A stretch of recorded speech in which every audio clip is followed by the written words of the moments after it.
F1 2019 is just a matter of weeks away and marks 10 years of F1 games from Codemasters, so I reckon this is as good a time as any to take a look back at how the series has gone so far. So in this third part, let's rewind 4 years and have a look at F1 2015. F1 2015 came out in July 2015 and was the first F1 game to be released on what were then the next generation of consoles, the PlayStation 4 and the Xbox One, as well as PC of course. This was more than 18 months after the consoles had launched, so surely Codemasters would have had enough time to make a proper fist of the move to next gen, wouldn't they? Well, in a word, no. F1 2015 had a whopping 6 different modes. It had Championship Season, Pro Season, Quick Race, Multiplayer that didn't work, Time Trial, Event, and that's it. There was no career mode, you couldn't create your own driver, and it was generally back to sort of F1 2009 levels of lack of functionality. But at least with F1 2009 you could give them the leeway that it was their first F1 game. This wasn't their first F1 game, and really it should have been a lot better. On the flip side, I will give them a slight bit of credit though. It does include the F1 2014 season as well, so you can race on tracks from that season, cars, driver lineups and so on. But when you're in 2015, do you really want to drive in 2014's cars and season? I didn't. I remember getting F1 2015 a day early and doing some quick races as soon as I got it, driving the new tracks like the Red Bull Ring, which I'm doing here in 2014 mode, back when Vettel was still at Red Bull, or the Autodromo Hermanos Rodriguez in Mexico, or driving the turbo hybrid cars, which was still kind of new to me. And after a few races I realised that I'd already wasted my money on this game. There's just no point to quick races, and as I'd stopped playing the career mode on previous games because I didn't find it that engaging, changing that so you get a championship season mode, which is essentially just 19 quick races in succession, or a pro season mode, which is essentially just 19 quick races in succession but with no assists, no heads up display and forced into cockpit mode. It was just a terrible idea, and I don't know what they were thinking. It might have just about been okay if multiplayer had worked, but it didn't. They added this weird hopper mode where you had to pick from presets rather than being able to just play the game, and it just didn't work. I don't think I successfully got into a multiplayer session at all in the first few days, and when I tried again a few weeks later, I finally got into one and then immediately encountered a bug where some people's races would end immediately as soon as they start the race. And I think that just said it all really. Although that said, at least I won the race, so not all bad. I didn't really like the core of the game either, to be honest. I found racing with a pad really hard without all the assists on, and when I replayed this, it's the only PS4 game that I've ever played that hasn't just worked with my wheel. I couldn't get force feedback to work no matter what I tried, and the steering sensitivity defaulted to me having to turn the wheel 3 times further than I actually had to. So that's the reason for any terrible driving you see on screen, honest. And even when I got that sorted, I didn't really like it. Although that said, I did manage this rather excellent crash.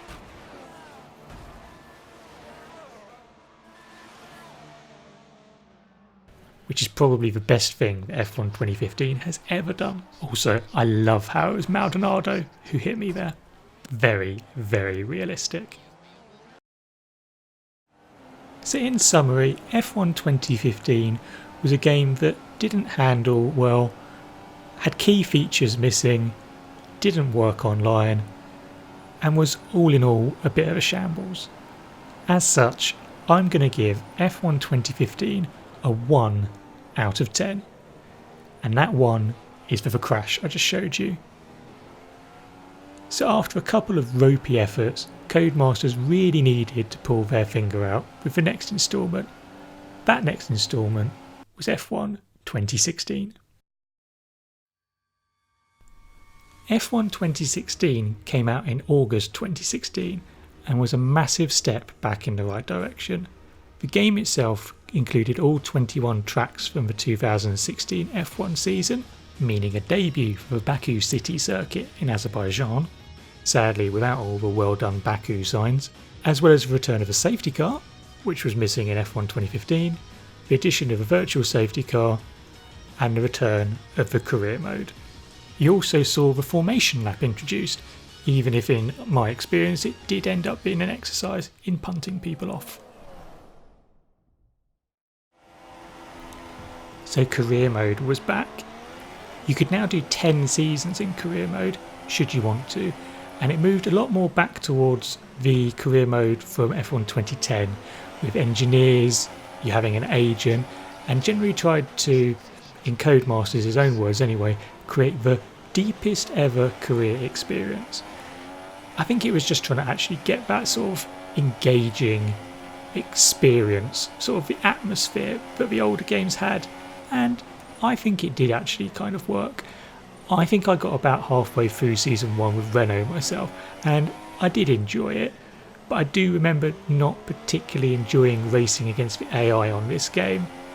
I remember that in career mode, at least anyway, my teammate Kevin Magnussen was absolutely insane and seemed to love nothing more than punting me off constantly and ruining all my races, and pretty much all the other drivers seemed to share his desire to screw me over as much as possible.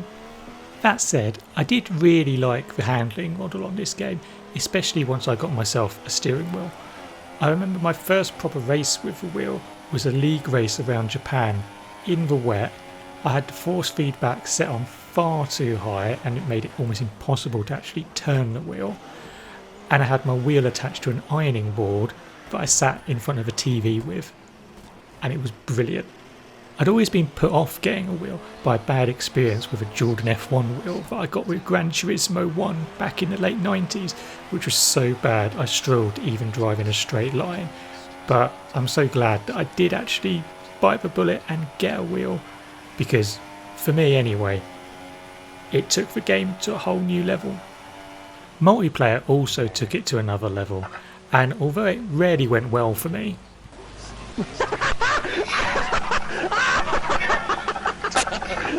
oh, for fuck! I've got a 5-place grid penalty for that. What the fuck, Greg? it was still great fun, and the league that I raced in 2016 is still going extremely seriously to this day. In summary, I think F1 2016 was my favourite F1 game since F1 2010. It was great fun online, and although I didn't play it all that much, the career mode was a bit of a return to form. As such, I'm going to give F1 2016 a 9 out of 10. Just like with F1 2010 and F1 2013, which I also gave a 9 to, it's not a perfect game. There are some little issues with it. There are a couple of multiplayer bugs, like cars spawning on top of each other if they happen to set at the same time, and the safety car could occasionally be a bit of a liability, but other than that, I think it's a really good game that I really enjoyed.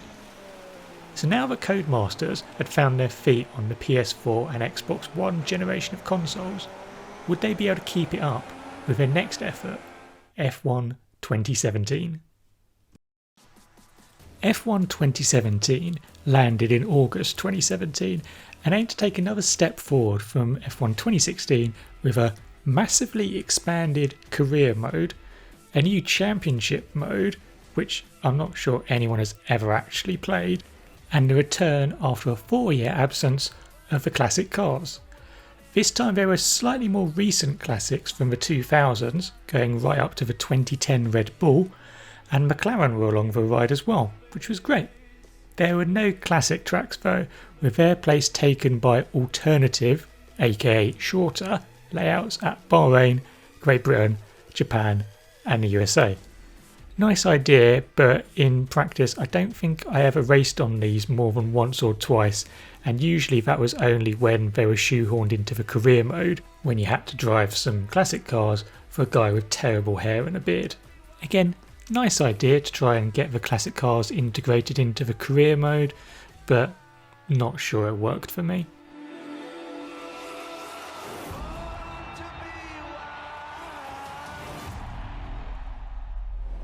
The main new thing in the career mode in 2017 was the research and development process, where you would earn points for hitting targets in practice sessions, achieving your objectives in quali and in the race, beating your rivals, and so on.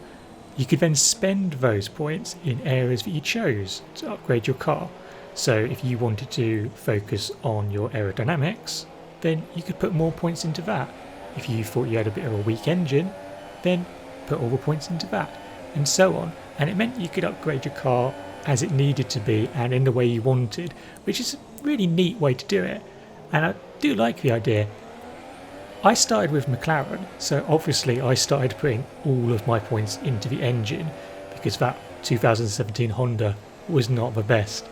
Unfortunately, there was a somewhat ironic bug in this game where if you did actually upgrade your engine with McLaren, the points didn't actually make any difference, and no matter how much you upgraded it, your engine never actually got any faster, which is somewhat appropriate. Unfortunately, it kind of ruins the game, so if you're like me and you got a few races into the season, had started upgrading your car, found out that it wasn't going to count for anything, it kind of put a bit of a killer on it, and I could have then gone back and started a career with a different team, but I didn't really want to do the same tracks again. And they did release a patch to then make the updates retrospectively apply, so you did get your good Honda engine, I guess. But by that time, for me, it was too late. I'd already given up on the career mode. Nice idea, and I think, again, I like that they're trying to evolve the career mode year on year now, rather than trying to change it or drop it or anything like that. But unfortunately, it was another career mode that I kind of just bounced off of. Again, for me, F1 2017 was all about the online mode. While I remember having lots of enjoyable races on F1 2017, I do remember there being a fair few bugs. The safety car was pretty broken and either refused to come out or would come out every 3 laps for no reason. I remember one farcical race where we had where a car crashed, retired, but just sat in the middle of the track for the entire race, with a safety car coming out, driving around for 3 laps, pulling in, and then coming out the next lap and doing that for the entirety of the race. It was just stupid, and in the end we had to just turn off the safety car, as that has a quite big impact on how your races can go. It's kind of a bit of a bummer. F1 2017 was also the game where I decided to go completely nuts and turned off all of the assists. I'd been using manual gears for a while since getting the wheel, and I remember traction control being turned off didn't hurt me too much, but not having ABS or the racing line really started to hurt me. Unfortunately, there was something I didn't really enjoy about 2017, which I can't quite put my finger on. I just didn't like it as much as 2016, and as a result I didn't really play the game too much and I didn't really practice, so I'd made the game much harder for myself and didn't put the effort in to try and overcome that difficulty. As such, I pretty much finished last in a lot of the league races, or near the bottom anyway, and as a result I didn't really enjoy the game that much. The other thing that didn't help was that Gran Turismo Sport came out a couple of months after F1 2017, and I really enjoyed that game and still do when I occasionally pop onto it. The sport mode on there, where you would play races that might be every 10, 15, 20 minutes against other people online who have been matched to the same sort of skill and safety rating as you, was really, really good, and I felt it gave you some really good close races. Not quite as good and fun maybe as a long 50% league race, but still much better than the lobbies you'd get on this against randoms. And as a result, a lot of my racing time got diverted from F1 2017 to Gran Turismo Sport, and as a result, my performance in F1 2017 unsurprisingly suffered. So overall, I think that F1 2017 was a good game that I didn't really enjoy for whatever reason, be that because of the game itself, my own self-sabotaging with the no assists, or being lured away by newer and shinier rival racing games.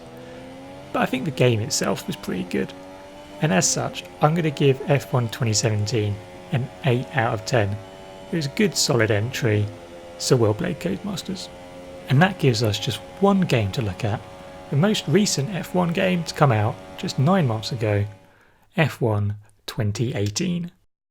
F1 2018 came out in August 2018 and again was more of an evolution from previous games rather than anything revolutionary. There were tweaks to the career mode, like adding media interviews and simple R&D. There were more classic cars for you to generally ignore, and there was also a driver rating and safety rating system for online lobbies that definitely wasn't copied from Gran Turismo Sport. To be honest, I'm kind of in two minds about F1 2018. I think the core game, the handling, the AI and so on is probably as good as it's ever been in the Codemasters F1 games. I play this game a lot and I happily put in the practice for league races by racing against the AI in quick race mode or trying and usually failing to top my friend's leaderboard in time trial mode. Online seems pretty stable nowadays, even though the safety car remains oddly reluctant to come out. You can have races on street circuits where several people crash out and the safety car stays put, but if one person spins and takes a few seconds too long to get back on track, the safety car's flying straight out of the pits. Apart from that though, it's pretty solid and I've had some really great races on this game online so far. On the other hand, I'm starting to get a little bit annoyed with some of the things that the game has done since 2015 and doesn't really seem to have changed year on year. For example, if I go into the quick race mode, it will remember some of my settings from the last race, but not all of them, and which ones it has remembered seems completely random. I've been doing that for at least a couple of years and it's a little thing, but it's just annoying. Plus, the animations you get before and after a race with the drivers hanging around on the grid or celebrating on the podium afterwards don't really seem to have changed in the last 4 games. It's kind of annoying. They're not great to begin with. Would it hurt to revamp them or replace them with something else? It's just one of those things that just gives you a feeling that although the actual racing in the game is really good, some other bits of the game, I don't know, just feel like they're getting a little bit stale and a little bit annoying, and you really hope that they'll be improved for F1 2019, but I wouldn't hold my breath on it, I'm afraid. Despite all these minor complaints, I really do like F1 2018 and I'm hoping that F1 2019 can take things a step further and improve on some of the little bits and pieces that annoy me with this game. That said, I'm going to give F1 2018 a 9 out of 10. I can't give it a 10 out of 10 because of the things I've outlined, but I do think it's pretty damn good. So that's that. All of the Codemasters F1 games, well, nearly, looked back at, some more fondly than others. Let me know below what you thought of the video and which of the PS4, Xbox One era F1 games was your favourite. I mean, I'm sure someone out there must like F1 2015, right? If you liked the video, then don't forget to hit that like button and consider subscribing to my channel. It's always hugely appreciated. Anyway, I'm now off to go and see if I can set the fastest lap round Monza on my friend's leaderboard on F1 2018. Spoilers, I won't. But hopefully I'll see you again soon for another video. Thank you very much for watching and goodbye.